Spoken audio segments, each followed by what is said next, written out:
Now we'll study simple application of HCF and LCM. Okay.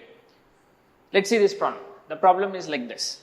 Find the highest number that divides 35, 105 and 175 and it leaves the remainder 5 in all the three cases. Okay. So we want to find the highest number which divides all the three numbers, but it has to leave the remainder 5.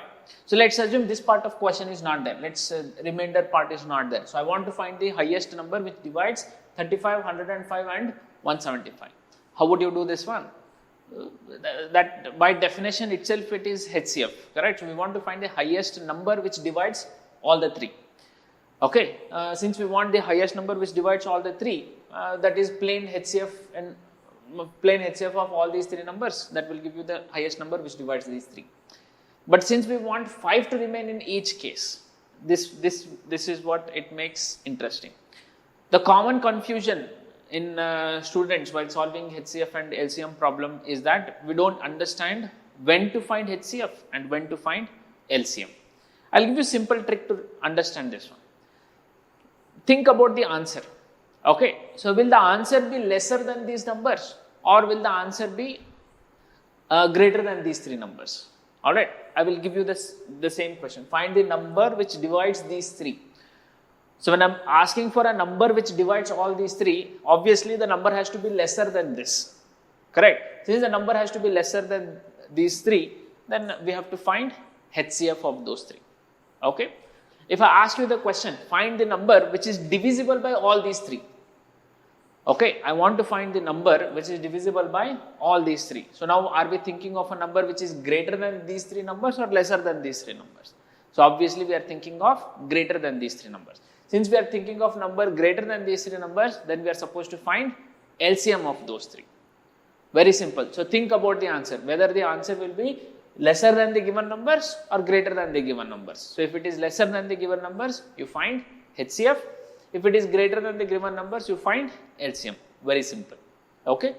Alright, so let's see this one. So the question becomes interesting because we want 5 to remain in each case. So if 5 has to remain in each case, so I'm trying to find a number which divides all these three. So let the number be x. Let number be x which divides all the three. Okay. So if I have to divide 35 by x, the answer should remain 5. The remainder should remain 5. So if the remainder has to remain 5, what is the actual number that is divisible by x? Please try to understand this one. So 35, I'm dividing by x. I'll get some question Q, I don't care. But finally, I want answer. Finally I want remainder to remain 5. So if the remainder has to be 5, what is the actual number that is divisible by x? So when will the number be remain? If I have to say it is actually divisible by x, then the remainder has to be actually 0. But in this case, I am asking 5 to be the remainder. So if 5 has to be the remainder, what is the actual number that is divisible by 5? Is divisible by x is actually 35 minus 5. I hope you understood this one. That is true in every case. For example, if it is, let's say 50 divided by 7, 7 sevens are 49 and 1 remain. So this remainder, when I subtract to the dividend, then 50 minus 1, which is 49. So that is the number that is divisible by 7. So here also, so if you subtract 5 from the dividend, then that is the number which is actually divisible by x. Correct? So I hope you understood this one. So 35, if I have to remain, if the remainder has to remain 5, then what is the actual number that is divisible by x? Is the numbers divisible by x are, you see this one. So in 35, I want remainder to remain 5. So which means 35 minus 5, that is the actual number that is divisible by this x. Similarly, when I divide 105 also by x, I want remainder to be 5. Then what is it's like this. So 105, I'm dividing by x. I don't care what is the question. I want remainder to be 5.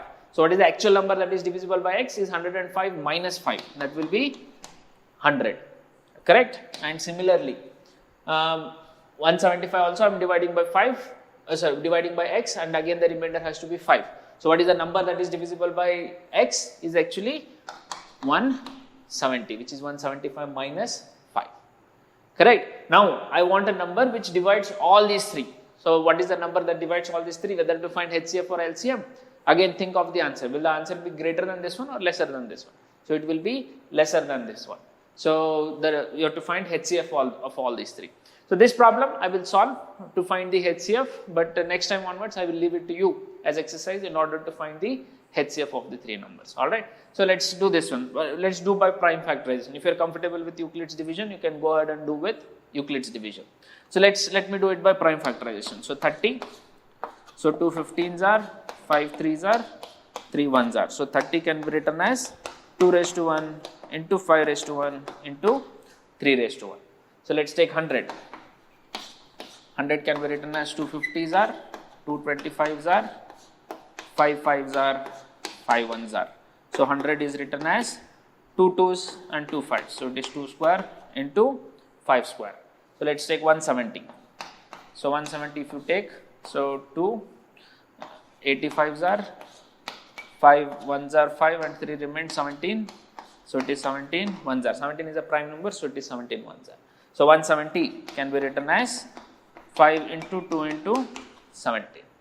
So we have to find HCF of all these three. So how do we find HCF? So first write the common factors.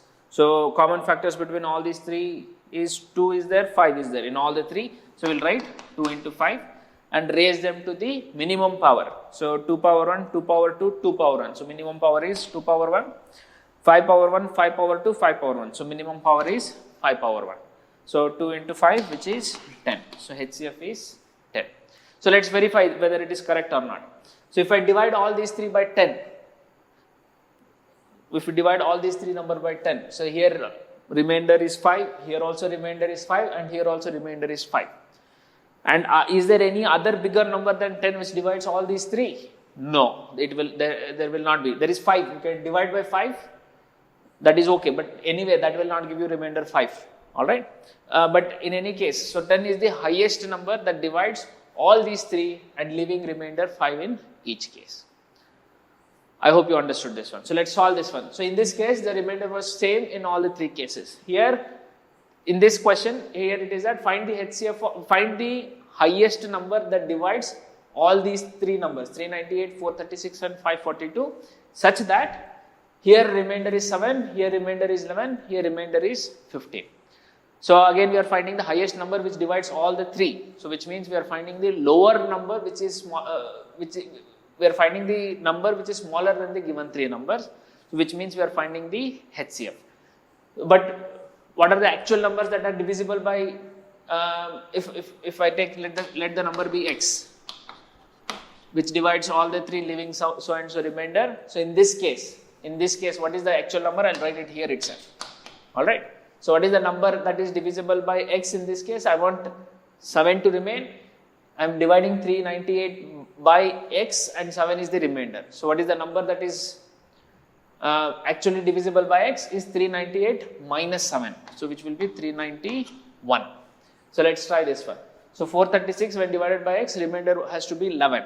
So what is the actual number that is divisible by x is 436 minus 11. So 436 minus 11 is 425. Okay. So let's see this one. So 542 when divided by x, remainder has to be 15. So when you find that one, what is the actual number that is divisible by x is 542 minus 15. So which will be 527. Okay. So what are you supposed to find now? So find HCF of all these three numbers. So you do it by prime factorization or Euclid's division, whichever you are finding comfortable, and find HCF of all these three numbers. The answer of this one I'll give you. This is 17. You do it by yourself and check whether you get 17 or not. So I hope you understood this one. So this is one application where we have same remainder, but here we have different remainders and we are trying to find the highest number which divides these three numbers. Okay, I hope you understood this one.